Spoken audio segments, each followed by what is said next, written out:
Hello guys, Lee here from FPL Family, back with another voice note, and I just want to say how excited I am for the potential signing of Florian Wirtz into Liverpool. I've got to timestamp this. It's currently the 11th of June. It's Wednesday morning. I think we're so close.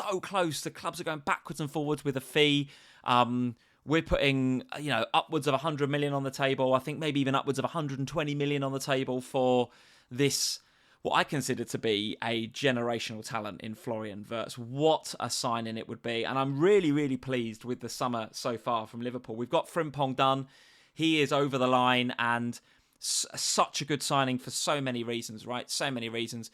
It looks like we're pretty close to Kirkes as well. He wants to come, and we saw what he can do at Bournemouth last season. We saw what he can do in FPL as well, right? Could be a very good FPL asset for us, and I think would be first choice. I think he easily takes Robbo's place, and I've said a few times on Sunday night live streams with FPL Family last season that love Robbo to bits, love you to bits, Andy Robertson, but I think your legs might be gone, mate. Time might be up, and it could be Kirkes to come in at Liverpool. But let me talk about Florian Wirtz in a second. Let me talk about why I think Frimpong is such a good signing, because if Wirtz does come in the context of Florian Wirtz coming in, because there's no doubt he's the marquee signing, right? If we sign him, it's 120, 130 million pounds. It's ridiculous money. Smashes transfer records. We've not paid for anybody. I've not paid money like that before, ever, for anyone, I don't think. But talk about him in a minute. And I'll talk about I have a theory about why we can afford Florian Wirtz, but I'll come to that in just a second. But Frimpong, such a good signing from so many reasons. First and foremost, we bloody need a right back. I mean, Trent's out the door. Looks like it's Real bound. He's going to Real Madrid. So, okay, that's the end of Trent. So we do need a right back. Secondly, he's Dutch. So, you've got the Gakpos, the Virgil van Dijks, all those senior international players that can help Frimpong to settle into the team. He looks like the sort of character, just based on what I've seen of him on social media, he looks like the sort of character where he's going to settle in just fine. He looks like a bit of a cheeky chap, bit of a kind of Simicast kind of character. So I don't think he'll have any trouble settling into the camp, but he seems dead chuffed to be there. He's got his parents all over the Liverpool Instagram talking about how proud they are of him. I'm chuffed with the signing. Really, really good. But with Virgil there and with Gakpo there, he's going to settle in just nicely. And more importantly, or just as importantly, I think he is going to help Florian Wirtz to settle in as well, because of obviously the Leverkusen connection. Now, I can't think of off the top of my head, have we got any other big name kind of first team German players? Can I think of any? I can't think of any. So there we go. So, Florian Wirtz is going to come in, and I'm pretty sure his English is amazing. But having Frimpong there will really help Wirtz settle into the team. I can see Wirtz becoming part of that little group of players that includes the Dutch players, maybe Cody, maybe Virgil, take him under his wing to get him embedded into the team, right? So Frimpong, a really good signing. Really, really happy with that. But Wirtz, I super, super excited about getting Florian Wirtz into this team. Where will he play? I think, I don't know if I can see him as an out-and-out 9. I don't think so. Does he take the kind of left inside, the left winger role and does kind of what Salah's been doing on the right-hand side, but on the left-hand side? I can see that. And I can maybe see us starting the season, if we don't go and sign another 9, with maybe Luis Diaz in the 9, dropping deep and being that workhorse that we need in that role, in a kind of Firmino-esque way. And I can see Salah and Wirtz spending a little bit more time in those kind of central areas as kind of dual 10s. And I think the reason I can see that happening is because I can see both Frimpong and Kirkes getting forward at every opportunity. There is no doubt that Frimpong and I think Kirkes, and by the way, I know a lot more about Kirkes than I do Frimpong, because I'm following Kirkes from an FPL perspective, and I'm watching him every week on Match Today and stuff. I wasn't really watching Frimpong too much, other than since he's been coming into the club, some of the stuff I've watched. Obviously, got to be careful. All the stuff you watch on YouTube is just highlights reels, right? Frimpong and Frimpong fans and Bayer Leverkusen are not putting the, Frimpong's worst 10 mistakes or worst 10 games, on their YouTube channel, right? You just see the highlights reel. But nevertheless, whenever I see him, whenever I hear about him, listen to what people have got to say about him, he does all of his best work in the attacking third. No doubt about it. So I can see a setup at Liverpool, maybe where we have Diaz up front with maybe Wirtz and Salah either side. We have the wingers providing the width, and we have Konate and Van Dijk as centre-halves, with maybe Gravenberch maybe dropping a bit deeper into that, even deeper as a 6, to kind of make up that back three in or out of possession. So that's how I see Liverpool changing. I might even do a pod on how I think tactically I might see us changing going into next season. But if Wirtz is going to be in the team, I can see him kind of dropping into those really dangerous areas. If he does that, I don't think there is two more dangerous 10s in the league than Wirtz and Salah. I mean, and if we are going to play that sort of system, having Diaz in the line will be interesting from an FPL perspective. I expect his price to go up a little bit going into next season, Luis Diaz, because he's had a good season. But if he does play regularly in the 9, and maybe he and Jota share minutes there, I think Nunes is going to go, by the way. If he and Jota share minutes there, then I don't see them. They will be involved in goals, of course they will, but I can see it. The two most potent weapons for Slot's system going into next year will be Wirtz and Salah. Now, Salah is going to go up in price. Absolutely no doubt about it. He can be very, very expensive.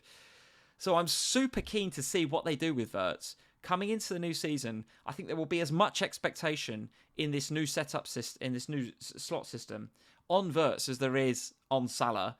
I don't think he's going to take the penalties off of Mo. I think Mo will still be the penalty taker. But I can foresee them both getting into very, very similar areas, just on different opposite sides of the pitch. And we know how creative Salah can be as well. So with Diaz kind of dropping off and occupying the centre halves, is Salah going to get into those really creative areas to create goals for Wirtz? And can Wirtz do the same for Salah? I can see those two bouncing off of each other. I really can, and I hope that really works. But for sure, I see them as the two most potent threats. So I'm kind of interested to see what sort of price FPL put Wirtz at, if we sign him, if he comes straight into the team, which of course he will if we sign him. Anything around 9.5, I think you've got to be interested. I think you really do have to be interested. And of course, then there's going to be a whole pre-season narrative about, can you have Wirtz and not have Salah? That's definitely going to be a conversation. There's going to be FPL teams, if we have a decent fixture run to start the season, can you have Wirtz and Diaz and not have Salah? Can you just have Salah and then, have a placeholder for Wirtz maybe? Do you double up on Salah and Wirtz if we've got, a really good start to the season in terms of fixture runs? All to be decided once the game gets released, right? But for me, I'm super excited about the signing. I did mention before about why and how I think we can afford him. I wonder whether, and this is just theory, by the way, I haven't really, nothing to base this on other than my own theory and what I know about the club. We've got a new kit sponsor this year. We've got Adidas is our new kit sponsor. We're moving from Nike to Adidas, and we know that Wirtz is sponsored by Adidas as well. And I do wonder whether the sponsorship deal with Adidas might have been inflated a little bit, and Adidas sponsor us with a bit more money on the basis that we use that money to put towards buying Florian Wirtz, and we take Wirtz off of Leverkusen, we put him in the Premier League, we turn him into a superstar, we turn him into, the face, almost like one of the faces of the Premier League, alongside Salah and Haaland and, Saka and all the big superstars in the Premier League, which will only benefit Adidas, right? That benefits Adidas. That makes him, more prominent figure globally. It means that they can sell more boots with Wirtz, with Wirtz's logo and his face. Wirtz then sells some, Adidas get an advertising campaign with, Wirtz selling the Adidas boots. Globally, him being in the Premier League at a team like Liverpool is going to have much more kind of brand awareness globally than, say, him at Leverkusen, and maybe arguably even Bayern Munich, right? Because he can be in the Premier League and be a superstar. So I do wonder whether the sponsorship deal with Adidas, which was put in place some time ago, by the way. So, again, this is all bit conspiracy theory, but maybe the Wirtz move has been in the works for some time. I don't know. That tends to be how Liverpool operate, right? We do not usually we don't knee-jerk big money signings like this. We will have been planning for something like this for some time, I think, and maybe not spending any money last year was part of that plan. Don't spend any money last year. Chiesa was a nominal amount, right? But don't spend any money last year. We get the Adidas deal over the line, which is inflated. We then use all of that collective buying power to go out and get Wirtz at a price that no one else can match, not City, not Bayern, anyone else. And we bring him in as, the next gen of Liverpool superstar, the next gen of Premier League superstar, and that benefits obviously Liverpool on the field, but it benefits Adidas off the field as well, potentially. I mean, how many Florian Wirtz shirts are we going to sell? Loads, right? And they're all going to be Adidas shirts. So I don't know whether there's something there.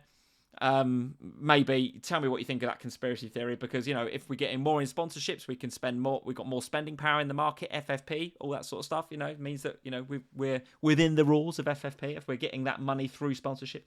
I don't know, just a theory, Let me know what you think. But either way, super excited to see Florian Wirtz in a Liverpool shirt, and hopefully seeing him on the pitch in game week 1. And I hope that he's in and around 9 and 9.5 in FPL, because that will be very tempting. Let me know what you think over on the Slack. Let me know on Twitter.